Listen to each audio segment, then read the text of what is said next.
Hello guys, welcome to this video. So in this video, I'll show you a VS Code theme, which basically integrates the Google Colab theme feature for VS Code. So Google Colab is a great tool for development purpose, but they offer a simple theme here.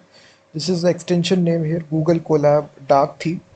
So just go to the extension tab, simply search for this extension. It's got almost 52,000 installs. Simply click the install button to install this extension.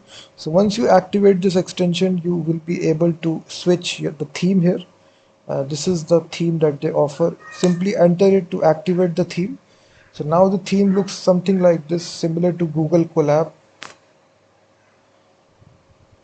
So in this easy way, this is the syntax highlighting of each and every language that it supports right here. So if you like this theme, you can simply activate this, simply type Google Colab dark theme, and this extension will come right here, and it supports all the languages right here. If you see Python, JavaScript, Java, so it has a gray background which Google Colab has. So definitely install if you like this theme.